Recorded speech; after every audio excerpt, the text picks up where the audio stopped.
এই ব্যাংক ভল্টের ভেতরে প্রায় $1,00,000 রাখা আছে। এর ভেতরে শুধুমাত্র এই চাবিটার সাহায্যেই ঢোকা যেতে পারে। আর এদের মধ্যে সবার প্রথম যে এই ভল্টটা ছোবে সে ভেতরে রাখা ক্যাশ সবার আগে পাবে। যাও। ও, আরে না।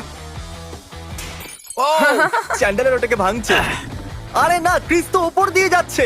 দেখো, ক্রিস ওই দিকে পৌঁছে গেল। আর কি কেউ যেতে পারবে? ও, আর ক্রিস বলটাকে ছুঁয়ে নিয়েছে। আমি তো এখনো চেষ্টাও করিনি। শুধু এই হ্যান্ডেলটাকে টানো আর তুমি পাচ্ছো কিচ্ছু না। এটা একটা নকল ভল্ট ছিল। এখন প্রত্যেকটা ছেলে একটা চ্যালেঞ্জের ভেতর দিয়ে যাবে আর দেখা যাক ওরা এই ভল্টটা পায় কিনা, যার ভেতরে ওদের বাবাদের জন্য রয়েছে $1,00,000। ও লেজারকে টাচ করলে তোমরা আউট, ঠিক আছে? নোলান যাও, খুব ভালো। নোলান সাবধানে, একটা ঠিক তোমার মাথার উপরে। চ্যান্ডেলের ওটা ছিল না, খুব ক্লোজ ছিল। আমার ভয় লাগছে। দেখো দেখো সাবধানে। আমি এগোচ্ছি। নোলান এগিয়ে যাচ্ছে, ও জিততে চলেছে আর ও জিতে গেল। না না, আমি এতে এত ভালো কেন? কারণ তুমি খুব রোগা আর ছোট। তোমার বাবা কি $1,00,000 জিতেছে নাকি পরের স্টেজে তুমি একটা পুতুল ক্যারি করবে? ঠিক আছে, তুমি কি মজা করছো? অন্তত পক্ষে পুতুলটা তো হ্যান্ডসাম বটে। এ খুবই হ্যান্ডসাম। আমার ফেভারিট রুমে আপনাদের স্বাগত। এই সিটি রেড সোলো কাপ দিয়ে তৈরি আর এখানে প্রায় 100 কোটি রেড সোলো কাপ রাখা আছে। আমার একদম মনে হচ্ছে না এটা তুমি সত্যি। শুনো না, এখানে তোমরা কি পাবে যা ওই ভল্টটাকে খুলতে পারবে? একটা চাবি। চাবি। চাবি। আমি প্রথমে বলেছি চাবি। খোঁজা শুরু করো। এসব দেখতে কত ভালো লাগছে তাই না? দেখে মনেই হচ্ছে না এটা সবাই চাবি খুঁজছে।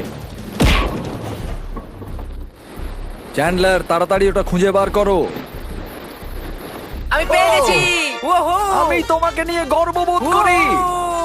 চলো দেখা যাক তোমার বাবা কি জিতেছে। আর এখন যদি তুমি $1,00,000 জিতে যাও তাহলে তোমার বাবা একটা টেসলা পেয়ে যাবে। খুশি তাই তো? আরে না। Yes! তাহলে দেখতে থাকুন, যাওয়া যাক পরের চ্যালেঞ্জে। আমি বয়েজদের পরের ভল্টের কাছে নিয়ে এসেছি আর ওদের চোখে কাপড় বাঁধা যাতে ওরা দরজাটা না দেখতে পারে। তোমাদের এর নিচ দিয়ে যেতে হবে, যাও। দেখা যাক এটা করতে পারে কিনা। ও। আরে এরা তো করে দিল। কাল তো করে দেখালো। কাল এটাকে প্রথম ছুঁয়েছে। কামন, আমি $1,00,000 দেখতে চাই। হ্যাঁ। মনে হচ্ছে না খোলো এর এটাকে। মধ্যেও থাকতে পারে। এটা 1,00,000 তো নয়, কিন্তু তোমার বাবা জিতে গেছে $10,000। দেখলে? এটা তো দারুণ ব্যাপার। তোমরা কি তোমাদের বাবার কথা ভাবো আমি তো না? চেষ্টা করেছিলাম না। বাজে দেখা যাক কথা। পরের ভল্টে $1,00,000 আছে কিনা। এটা একটা লেগোজের পাহাড় আর চাবিটা হাওয়াতে ভাসছে। সত্যি ভাসছে তাই না? যে সবার প্রথমে লেগোস গুলোকে ইউজ করে ওই চাবিটাকে পাবে, এই ভল্টটা হবে তার। তাড়াতাড়ি করো কার্ল। ওটার একটার উপর একটা রাখো। ওর পাশ দিয়েও গেল না। ও চিটিং করছে। চ্যান্ডেলার, তোমার হাইট কিন্তু ভালো, তুমি লাফিয়ে ওটাকে নিতে পারো। তুমি কি দেখলে আমার পা মুচকে গেছে? যতক্ষণ ছেলেরা এই চাবিটাকে পাওয়ার চেষ্টা করছে, আমি আপনাদের বলি কারেন্ট সম্পর্কে। এটা হলো ব্যাংকিং এর ফিউচার। কারেন্টের সাহায্যে আপনি আপনার পুরো ব্যাংকিং ফোনের মাধ্যমেই করতে পারেন। কারেন্ট অ্যাপে আপনি সাইনিং, টাকা সেন্ড বা রিসিভ করা, ব্যালেন্স চেক করা সবই করতে পারেন। তোমরা তাণ্ডব করতে পারো, জানো তো? ও ইয়া। আরে বাপরে। ও ওটাকে মারতে যাচ্ছিল।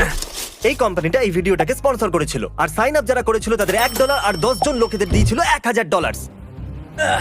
ও দারুণ। ও পেয়ে গেছে। ওকে, ওটা খোলার আগে তুমি কারেন্টের অ্যাডের মাঝখানে আসার জন্য ক্ষমা চাও। প্লিজ আমাকে ক্ষমা করে দাও এই কারণ ভল্টের ভিতরে কি হবে? পুরো $1,00,000 থাকবে। $1,00,000 তো নেই, কিন্তু এটা হলো যদি তুমি পরের চ্যালেঞ্জ না যেত তাহলে তুমি আউট। বাবা এত কষ্ট করলাম তবু কিছু পেলাম না। তুমি ভুল চ্যালেঞ্জকে জিতেছো। তুমি যদি পরের চ্যালেঞ্জটা জিততে না পারো আমার খুব খারাপ লাগবে। আমরা আরেকবার লেজার রুমে চলে এসেছি। এটাকে কিভাবে পার করব? ভালো করে দেখো, এটা চলে যায় আবার ফিরে আসে। ঠিক আছে। যখন এটা অদৃশ্য হয়ে যাবে তখন তোমাদের পার হতে হবে। আমি কারেন্ট সম্পর্কে পুরোপুরি বলতে পারিনি, চ্যান্ডেলার থামিয়ে দিয়েছিল। সরি। আমরা এই মুহূর্তে আপনারা দেখতে পাচ্ছেন যমুনা সেতু পার হচ্ছি। এই যে এপাশেও পানি, এপাশেও পানি, চারপাশে খালি পানি। আমরা এই মুহূর্তে যমুনা সেতু ক্রসিং করলাম, পার হইলাম। আর সামনে দেখা যাক আরও কিছু কি আছে, সব দেখব। আমরা এই মুহূর্তে আপনারা দেখতে পাচ্ছেন যমুনা সেতু পার হচ্ছি। এই যে এপাশেও পানি, এপাশেও পানি, চারপাশে খালি পানি। আমরা এই মুহূর্তে যমুনা সেতু ক্রসিং করলাম, পার হইলাম। আর সামনে দেখা যাক আরও কিছু কি আছে, সব দেখব। আমরা এই মুহূর্তে আপনারা দেখতে পাচ্ছেন যমুনা সেতু পার হচ্ছি। এই যে এপাশেও পানি, এপাশেও পানি, চারপাশে খালি পানি। আমরা এই মুহূর্তে যমুনা সেতু ক্রসিং করলাম, পার হইলাম। আর সামনে দেখা যাক আরও কিছু কি আছে, সব দেখব।